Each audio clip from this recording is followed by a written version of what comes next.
estão infectados. Como muitos jogadores ou atletas de todos os outros esportes também estão infectados nesse momento. Nós não estamos tratando de uma brincadeira.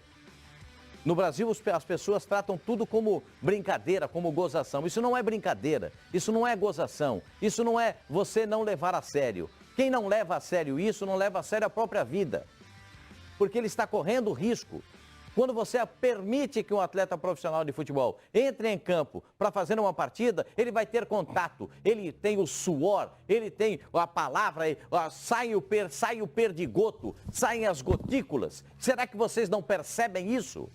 Será que vocês não têm sensibilidade? Não adianta o Ministério da Saúde passar todas as informações, os secretários de saúde dos governos estaduais, dos governos municipais, todos eles falando a respeito disso, e vocês não têm sensibilidade de parar campeonato por conta de data. Vocês estão brincando com a saúde desses atletas. Eu, se fosse jogador de futebol, não entrava em campo. Eu, se fosse, não entrava em campo. Vocês estão brincando com a saúde das pessoas. Isso não é brincadeira. Vocês souberam quantas pessoas morreram em um dia na Itália? Vocês têm essa ideia? Vocês têm essa noção? Vocês estão brincando com a saúde do atleta profissional de futebol. Ele não é robô, ele não é super-homem, é um cidadão comum, só exerce uma profissão diferente. Desculpa aqui o meu desabafo, mas a sociedade, o futebol faz parte da sociedade. O futebol não é um capítulo à parte da sociedade. Enquanto vocês não entenderem isso, vocês vão continuar promovendo essas maluquices, essas loucuras que vocês estão promovendo. Uma vaia para quem promoveu isso, a sequência de campeonato. Repito, se eu sou atleta, eu não entro em campo. Olha, foram cerca de 7 mil mortes já pelo mundo por causa do coronavírus. Zizinho, no clássico que tivemos em Curitiba e Atlético, foi portões fechados, mas nós tínhamos dentro do estádio mais de 130 pessoas. Esse é um dos motivos. Muita gente... boa noite, né? Boa noite. Muita gente pensou assim, faz com os portões fechados e a TV vai passar para o público que está em casa. Só que aí vai ter os profissionais da TV ali, os jornalistas, os jogadores, todo um aparato para que o jogo aconteça. Muita gente... Tem gente que não sabe, mas tem muita gente no entorno, trabalhando. E isso é aglomeração. Como você falou, mais de 130 pessoas. Então, o risco está presente. Eu concordo com tudo que o Pascoal falou. A gente vive um momento de insegurança. Eu não tenho um conhecimento profundo, não sou médico, mas eu procuro fazer a minha parte. E acho que cada cidadão tem que fazer a sua parte, independente de cor, de partido. Aqui a gente está lutando pela vida. Hoje mesmo com meus funcionários, eu peguei e levei eles em casa. Não vai pegar ônibus, não vai entrar no transporte coletivo. E eu passei por cada ponto e fiquei sensibilizado com aquele povo que tem que trabalhar, que está indo para o seu trabalho e está ali naquele ponto de ônibus. Eu vi ali um ponto de ônibus que tinha muito mais do que 50 pessoas. A gente está aqui no Rio de Janeiro, estou falando do BRT. Então eu fiquei apavorado. Então, todas as medidas estão sendo tomadas. A gente está falando do futebol, aqui é um programa de esporte, mas a gente está falando da vida, da sociedade. O que está se fazendo é uma prevenção, coisa que a gente está sabendo que lá na Itália, na Espanha, não fizeram antes e chegou ao ponto que chegou. Então, está se tentando não deixar isso proliferar, aumentar. Então, é importante cada cidadão, todos nós aqui, cada um fazer a sua função. Hotel, diga. Só um minuto, mas assim, primeiro, eu acho que a CBF fez a parte dela. Ela tem que deixar para as federações mesmo. Ela é o órgão máximo, Mauro Naves. Não, mas ela não tem nada a ver com o Campeonato Paulista. Mas ela é o órgão máximo. Ela proibiu... É igual, por exemplo, se o presidente da República dá uma ordem, o governador vai ter que cumprir, o prefeito vai ter que cumprir, porque é o máximo. Ela é o órgão máximo. Não, mas eu acho que a gente também não pode querer que ela interfira nos campeonatos. Numa situação dessa, eu acho que ela tem que interferir. Pois é, mas eu acho que ela fez o que ela podia. Ela terminou com o feminino dela, com a Copa do Brasil dela, enfim, o que era dela, ela terminou e vamos ver quando for o brasileiro qual vai ser a atitude dela, porque a gente torce muito para que isso demore 10, 15 dias, acho que não vai ser, estou vendo aí todo mundo parar por 15 dias, eu acho que o problema está começando no Brasil, talvez isso aí vá mais do que esses 15 dias previamente, Mas, enfim, ela fez a dela e deixou para as federações. Agora, até onde eu vi, Pascoal, pelo menos quem se reuniu, claro, tinha times lá que tinham interesses em continuar, times menores por causa de contrato de jogador, forçaram uma barra, mas até onde vi, pelo menos a maioria que reuniu, decidiu parar, né? Mas a Bahia não? Então, Goiás a não. maioria parou. Goiás parece que o vírus ele vai esperar, porque Goiás vai ter jogo na quinta e domingo, aí depois para. Em São Paulo, por exemplo, que a CBF determinou que os jogos na capital, em São Paulo e no Rio, fossem portões fechados, ela interferiu no campeonato regional, a gente teve, por exemplo, em Limeira, portões abertos, quer dizer, o vírus para no pedágio, o vírus não paga pedágio, ele não vai até Limeira. Então, essas coisas que realmente não dá para entender. Chegaram a levar essa proposta também para o Campeonato Paulista e acho que também para o Carioca de terminar a fase, né? No Paulista faltavam 2 jogos, então houve até essa ideia lá na discussão de antecipar o que seria jogado, porque esse meio de semana era Libertadores, já não ia ter mesmo a rodada. Então pensaram, inclusive, em puxar para quarta a rodada que seria domingo e a outra que seria na semana que vem para domingo, para terminar e resolver, entre aspas, o problema dos clubes pequenos que precisam liberar os jogadores. Mas nem isso, felizmente, foi levado a sério. Então, ou seja, parou mesmo. Acho que o único problema, Matheus, é esse prazo, né? Tudo bem, alguns estão colocando prazo indeterminado, mas alguns times estão parando por 15 dias. A gente acabou de falar com o doutor Ivan aí, o Corinthians pegou a divisão de bases, deu lá para uma categoria 10 dias só de paralisação, para outra 15. É uma expectativa que eu acho assim, muito otimista. Tomara que eles tenham razão, tomara que a gente possa... Porque os infectologistas, a gente, como disse o Zinho, a gente não é médico. A gente tem que se basear em quem tem... Isso, no que a gente ouve de quem entende. De quem entende. É isso. Os infectologistas, pelo que eu estou vendo, lendo, acompanhando, eles falam que o ápice vai chegar entre 40 e 60 dias. Pois é. Entre 40 e 60 dias é o ápice da doença no país. Então, nós não estamos tratando de uma brincadeira.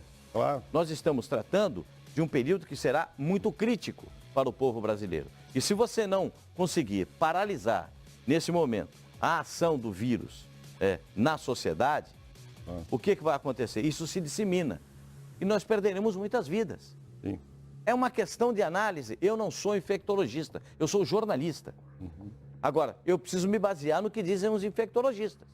E eles estão dizendo que entre 40 e 60 dias é o ápice da doença no Brasil.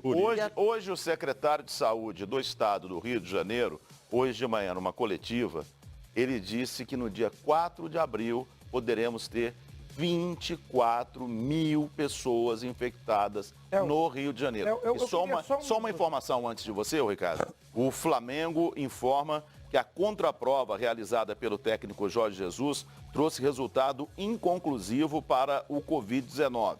Por recomendação do laboratório responsável, o treinador fará nova coleta de material na manhã dessa terça-feira e o resultado vai sair entre 24 e 48 horas. Eu queria falar em relação ao... Todos falaram aqui, todos têm razão. Agora, só uma coisa que me preocupa é uma educação do povo brasileiro, tá? Esqueça quem vai...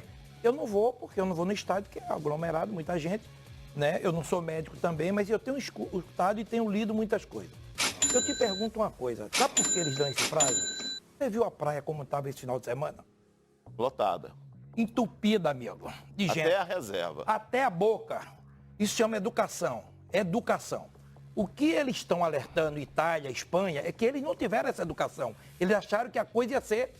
E sabe por que aconteceu? Porque eles não se cuidaram. Então, eles estão alertando o mundo o que aconteceram com eles, que não aconteçam com vocês. E nós, brasileiros, estamos nem aí, porque a praia entupida, lotados. A gente está falando de jogo. Jogo? Jogo tem 20... Quantas pessoas tinham na praia? Quantas pessoas olhando uma praia? Ah, diz o calor mata. Não mata, não. Não é assim, não. É muita gente contato. Eu li algumas coisas. Então, gente, passa por educação. Vocês me desculpem. Se a gente não se cuidar, a coisa é muito grave. Não é grave, não. E outra coisa, muita gente que foi para a praia, muitos de vocês foram criados pelos seus pais, que hoje têm acima de 60, e seus avós. Vocês podem contaminar, vocês podem estar vivos, mas vocês podem estar matando eles. Isso é uma falta de respeito com os mais velhos. Pessoas que nos criaram. Então vamos ter um pouco de sensatez, um pouco de equilíbrio, o buraco é mais... Hoje eu vi uma cena, não sei, eu acho que alguns de vocês receberam, o carro do bombeiro pedindo para saírem da praia. Sim. Vocês viram essa Isso cena? aconteceu depois que estourou na Itália. Isso aconteceu na Itália Ele também. pedindo, vamos sair, vamos sair. Gente, o buraco é mais embaixo. Não é só futebol, é tudo. Grandes espetáculos estão sendo cancelados. A gente está falando, poderia ser mais 2 rodadas. Não poderia. Falta de respeito com o atleta. E tem mais, que você talvez não seja atleta. Eu fui, Carlos Alberto, e o Zinho e Mauro teve lá, e você, Oswaldo. Você também, Simão. Muitos beirinhas entram. Eles não vão a campo, mas eles vão para o vestiário. Termina o jogo daquele, tem mais de 100 pessoas dentro do vestiário. Para comemorar a vitória ou te criticar na derrota. Então não é assim. Não deveria ter jogos no Brasil. Pelo amor de Deus, respeitem os atletas, os jogadores. E respeitem o Brasil. A gente não está tendo respeito com o nosso Brasil. Isso é um desabafo meu, porque eu vi a praia lotada, entupida, amigo. Nego não está pensando nisso, não. Então respeitem seus avós, que criaram muitos de vocês, seus pais. Porque você vê, acima de 60 anos, e as crianças, tem mais, Carlos Alberto, eu li hoje, e parece que morreu uma criança. Tu viu um treinador que morreu na Espanha? 21 anos. É isso que eu ia dizer. As crianças não até são 12 só os anos. idosos que estão morrendo, não. É porque eu tenho 20 anos, eu não vou morrer, não. Morreu Cuidado, um treinador cuidado. na Espanha com 21 Ô, anos. Carlos Alberto, eu queria te ouvir, mas só levantar uma bola para Claro, você. claro. Volta no seu tempo de jogador. Se coloca no lugar do jogador hoje. O que você pensaria nesse momento? Primeiro eu ficaria com medo, né? Porque o que a gente vê de informação e o que a gente vê de egoísmo de quem comanda o nosso futebol, e isso é um pouco do povo brasileiro, assim como o Ricardo falou, da falta de educação e de priorizar algumas coisas. Acho que tudo que vai de contra a esses cuidados que se tem que ter contra o coronavírus é mero egoísmo. E existem algumas ignorâncias no nosso país. Por exemplo, tem a ignorância normal, que é o que a gente tem aqui. A gente não é médico, então a gente é ignorante do assunto. Agora, tem aquele tipo de ignorante que é não sei, não quero saber e tenho raiva de quem sabe. Tipo, qual? Tô jovem, se eu pegar, eu já ouvi gente nova dizer isso, é só uma gripe. Mas pro idoso, para quem Está com a imunidade baixa. E que tá com ele na casa dele. É do quadro de risco, fica preocupado. Então, assim, isso é um egoísmo muito grande. Então, assim, eu, na minha época, se tivesse um problema como esse, sinceramente, Théo, eu tentaria mobilizar, né, da liderança que eu tinha naquele grupo que eu estivesse trabalhando, e ia tentar convencer e sensibilizar as pessoas de não jogar. Não existe isso, uma federação para e a outra não. Eu acho que o que você falou tem razão. A CBF, que é o órgão maior, não se é assim no Brasil, mas as outras federações deveriam respeitar a matriz. Se ela decidiu, teriam que todas as outras. Infelizmente não é assim. Ela fez o que pôde. Mas é um caso que a gente não tem que analisar o jogo, o futebol é a saúde. A gente tem filhos.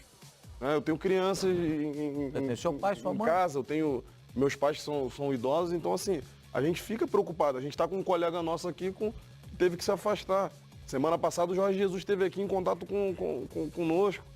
Então assim, quem não for sensível a isso e achar que não, tô fazendo só... Não, tem que fazer minha parte, se eu puder orientar, fazer um pouquinho do zinho, fazer um pouquinho do mal. É assim que a gente vai construir uma situação melhor. E, pelas informações que a gente tem, essa crise ainda não chegou nem na metade. Não. Ela vai piorar. Então, assim, a gente fica assustado. Ela realmente. ainda tem uma curva de subida, infelizmente. Carlos Eugênio Simon. Eu concordo com o que todos os companheiros falaram aqui, eu acho um absurdo. Eu acho que desde o mandatário número 1 desse país ao mais humilde, tá, nós temos que ter a responsabilidade de não ir em atos públicos, shows, praia. E o futebol, é óbvio que o futebol está incrustado, faz parte do povo brasileiro, mas está na vida social, está na vida de cada cidadão. E tinha que ter parado para ontem já. Hoje eu vi a entrevista de um dirigente de futebol do Campeonato Paulista, ele dizendo, não, preocupado se ia ser rebaixado ou não. Só um pouquinho, o Campeonato Estadual leva a quê? Leva a quê? Ele é eliminatório para competição internacional, para isso, para aquilo. Não é